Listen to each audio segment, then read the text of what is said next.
Dans cette vidéo, parlons un petit peu de ce Brésil-Argentine et de tout le contexte qu'il y a eu autour de ce match. Salut à tous les gars, c'est Azial. Aujourd'hui, on se retrouve pour une nouvelle vidéo où on va débriefer, analyser, parler un petit peu de ce Brésil-Argentine, faire un petit peu des analyses de la situation de ces deux équipes, de ce qui s'est passé lors de ce match, parce qu'il y a eu des événements très graves, encore une fois, des images qu'on n'aime pas voir tout court, que ce soit même au-delà du foot, des gens en sang, etc. Ce qui n'a pas lieu, surtout dans cette situation-là, ce qui n'y a pas lieu tout court, soyons honnêtes.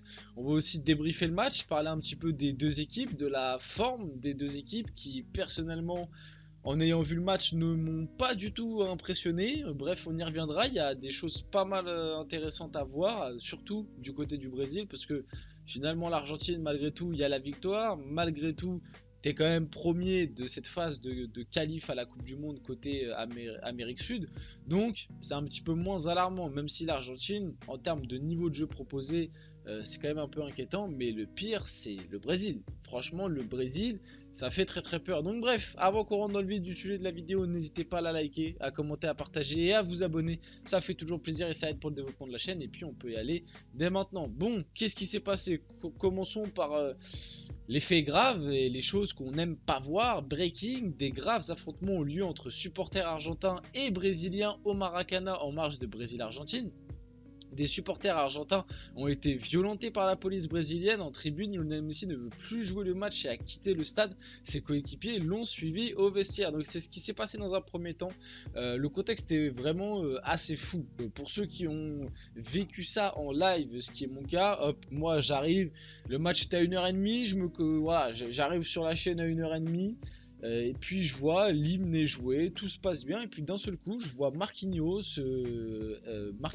Messi, Emiliano Martinez, tout ça aller vers les tribunes. Emiliano Martinez qui d'ailleurs, je l'ai mis juste après, mais Emiliano Martinez qui est monté, qui a poussé un policier et tout. Bref, incroyables images d'Emiliano Martinez qui s'en prend au policier qui frappait les supporters argentins présents en tribune. Donc bref, encore une fois, le chaos, peut-être encore une gestion pas très bonne, parce qu'on l'a vu sur certains plans, certaines images, que les supporters argentins et brésiliens étaient mélangés. Alors ça peut très bien se passer. Là, quand on connaît un petit peu quand même le contexte, les Brésil-Argentine, l'Amérique du Sud et tout, on a vu la finale de Libertadores il n'y a pas très longtemps, on a vu comment ça s'est passé. C'est quand même compliqué de mélanger les Argentins et les Brésiliens ensemble, même si je crois que la grosse partie quand même des coups reçus, etc., venaient de la police qui, entre guillemets, n'a pas fait, je sais même pas quel terme employer, mais voilà, en gros ils sont rentrés dans le tas, ils ont frappé un peu tout le monde pour calmer, mais au final ça a pas du tout calmé, ça a empiré. Les joueurs argentins qui sont rentrés au vestiaire accompagnés de Messi, et au final ils ont quand même disputé le match. Il y a eu aussi cet échange très tendu entre Lionel Messi et Rodrigo durant le Brésil-Argentine. On verra un petit peu juste après pourquoi il y a eu cet échange très tendu et qu'est-ce qu'ils se sont dit. Voilà, il y a eu des images fortes. Donc selon TIC-Sport, Rodrigo a qualifié Léo Messi et ses coéquipiers de lâches. Réponse de l'Argentin: nous sommes les champions du monde, pourquoi sommes-nous des lâches? Regarde ta bouche. Voilà, je pense que le regarde ta bouche, c'est une traduction un petit peu voilà, et que c'est plus ferme ta bouche, quelque chose comme ça, ou alors parle mieux. Bref, vous avez compris. Je pense que la traduction est pas très élogieuse. Lionel Messi, nous avons vu ici comment la police frappait les gens et certaines de nos familles. Cela s'est également produit lors de la finale de la Copa Libertadores, donc ce que je vous disais un petit peu juste avant.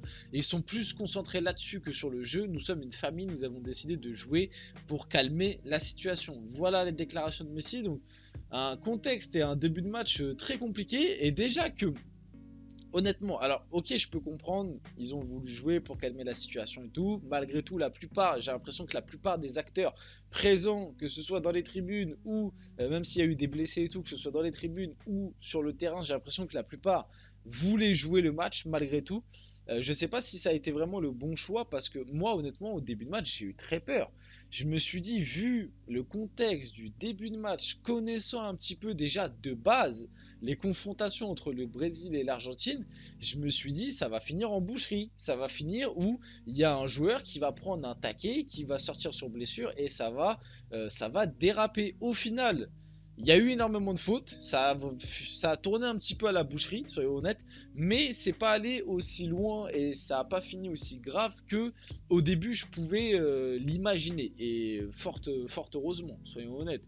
Au final, ça a été un match haché, très haché, trop haché, mais c'est quand même resté dans la limite du sportif. Il n'y a pas non plus eu de dinguerie, il n'y a pas eu de grosse altercation, il n'y a pas eu non plus de gros tacles assassins. En tout cas, là, j'en ai pas le souvenir, mais il me semble pas, ça m'a pas marqué.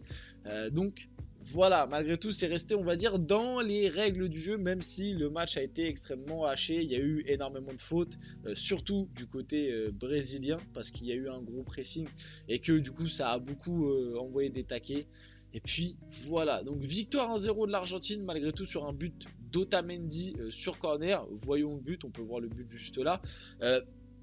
Honnêtement, débriefer le match, si je dois être honnête, le match était d'une médiocrité, j'ai trouvé. Alors certains vont peut-être me trouver dur, mais franchement, rester réveillé jusqu'à 1h30 du matin, même du coup jusqu'à 2h à cause des événements qu'on a vus juste avant, pour voir ce spectacle-là. Bah, je vous dis honnêtement, la prochaine fois, dormez. Moi, la prochaine fois, je pense que j'irai dormir. Peut-être que je regarderai un replay ou un résumé, parce que vu ce qui s'est passé pendant le match, regarder un résumé, ça te suffit à savoir ce qui s'est passé pendant le match. Franchement, l'Argentine qui n'a rien proposé, le Brésil qui a été d'une faiblesse, et je vais un peu me répéter parce que tout le monde a fait le même constat très récemment, mais j'ai vraiment mal à mon Brésil, façon de parler. C'est-à-dire que la compo, les joueurs alignés par le Brésil, alors il y a énormément d'absents, il y a énormément de blessés, Neymar, Vinicius, Eder Militao, Casemiro qui n'était pas là, bref, voilà, je dois en oublier certains, Caio Henrique qui faisait partie maintenant de cette sélection-là. Voilà, il y a des absents, rien à dire là-dessus, ok, mais malgré tout, la faiblesse des joueurs brésiliens. Voilà, le Brésil, normalement, c'est le Joga Bonito. Normalement, le Brésil, alors c'est un stéréotype et ça n'a pas été toujours le cas, mais normalement le Brésil, t'es censé avoir une forme de jeu, d'amusement, de qualité technique, de spectacle. T'es censé avoir des coups d'éclat, des gestes techniques, je sais pas, t'es censé voir un spectacle quand tu vois le Brésil. Je dis pas que c'est obligatoire, mais on nous a habitués à ça au cours de l'histoire. Le Brésil, le joga bonito, le football un petit peu champagne, qui ne se retient pas, qui n'hésite pas à attaquer, faire mal, dribbler, jouer, être fantasque, ne pas se retenir, etc. Et bah là, je vois un Brésil, c'est tout le contraire. C'est un Brésil, mais très faible techniquement. Je connais pas le sélectionneur. Le sélectionneur, c'est celui qui a remporté la Libertadores très récemment, parce qu'il est en même temps en club et avec la sélection brésilienne. Mais voilà, je vois pas la patte pour le moment du sélectionneur, qui apparemment, je connais pas, mais apparemment c'est un très bon entraîneur, voilà, avec des bonnes idées de jeu, qui fait bien jouer ses équipes, et il a remporté la Libertadores. Donc j'imagine que quand même, c'est que ça doit être pas mal ce qu'il fait. Et il doit faire du bon boulot, parce que la Libertadores, c'est la Ligue des Champions à l'échelle sud-américaine. Pour ceux qui ne savaient pas, qui dorment au fond de la classe, on va dire. Mais voilà, mais avec le Brésil, je vois pas forcément de patte, je vois pas de joueurs qui ressortent du lot. Voilà, moi je suis désolé, hein. Rodrigo, c'est un bon petit joueur, Rodrigo, voilà, titulaire au Real actuellement. Il a marqué des buts importants avec le Real. Voilà, même s'il a traversé une phase assez compliquée depuis le début de saison, ça reste un joueur ok Real Madrid.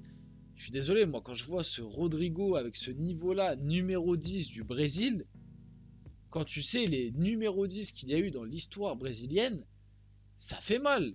Alors peut-être qu'à l'avenir, d'ici 2-3 ans, Rodrigo, ça va devenir un crack absolu, encore plus qu'il ne l'est déjà, et qui va porter la sélection, j'en sais rien, peut-être. Mais voilà, et pareil, Gabi Jesus en 9, Alors Gabi Jesus, c'est un très bon numéro 9 voilà, il fait du bon boulot à Arsenal, même si on le voit, même à Arsenal, on aimerait bien aller chercher un numéro 9 un peu plus apte et compétent, parce que Gabi Jesus, il a quand même des défauts. Mais Gabi Jesus, numéro 9 du Brésil actuellement, c'est quand même un peu faiblard. Et là encore, je vous prends des exemples, mais voilà, on peut parler de Rafinha, le milieu de terrain, bon voilà, il te manquait Casemiro et tout. Mais dans l'histoire du Brésil, on a eu des milieux de terrain un peu plus football, un peu plus, voilà. J'ai rien contre Bruno Guimaraes, André, tout ça là, mais bon. Joelinton, je suis désolé, bon. Ok, il est très bon à Newcastle, mais Joelinton, en plus il rentre et pour un carton rouge. Joelinton, c'est pas, voilà, c'est quand tu le vois, c'est pas Joga Bonito, quoi. C'est pas Joelinton. Tu me dis qu'il est allemand, je te crois. Tu vois, enfin, tu vois ce que je veux dire. Joelinton, c'est pas un Brésilien dans l'âme. Enfin, ça fait stéréotyper ce que je dis, mais vous voyez un petit peu ce que je veux dire. Même derrière, voilà, quand t'as eu des Marcelo, Dani Alves.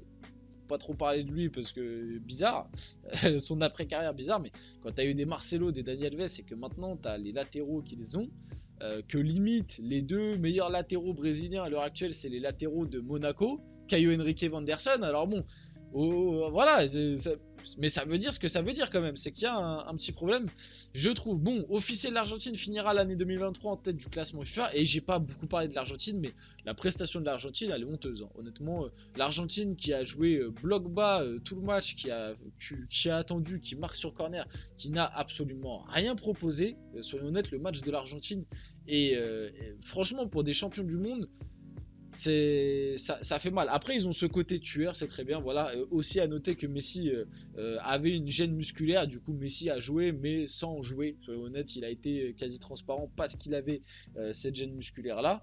Mais voilà, la prestation de l'Argentine. Franchement, tu me dis que cette équipe, je te montre la prestation de l'Argentine à un mec qui regarde pas le foot et je te dis, bah c'est eux les champions du monde. Je pense que le mec il ricane parce que la prestation est vraiment horrible. Donc bon. L'Argentine finira l'année 2023 en tête du classement FIFA. La France pouvait espérer prendre la première place, mais l'Albiceleste est parvenu à faire un meilleur résultat en s'imposant face au Brésil après le match nul des Bleus en Grèce. Rodrigo de Paul ne seule la meilleure sélection nationale au monde. On parle sur le terrain, on a des grosses. Voilà. Bon, quand tu vois la prestation, je sais pas si la déclat est très appropriée. Moi, en tout cas, je l'aurais pas tenté. Victoire de l'Argentine face au Brésil. Le Brésil enchaîne une 3e défaite consécutive. On a les défaites un petit peu juste en dessous. Et quand même inquiétant. Le Brésil qui se retrouve 6ème. Alors j'ai revérifié quand même, c'est les 6 premiers qui se qualifient pour la Coupe du Monde et le 7ème qui ira au barrage. Mais voilà, c'est le Brésil normalement qui se retrouve 6ème derrière le Venezuela, l'Équateur, etc. C'est quand même un peu inquiétant. Voilà, on finit la vidéo là-dessus. J'espère que la vidéo vous a plu. Si c'est le cas, n'hésitez pas à la liker, à commenter, à partager et à vous abonner. Les gars, c'était Azial et on se retrouve très rapidement pour une prochaine vidéo.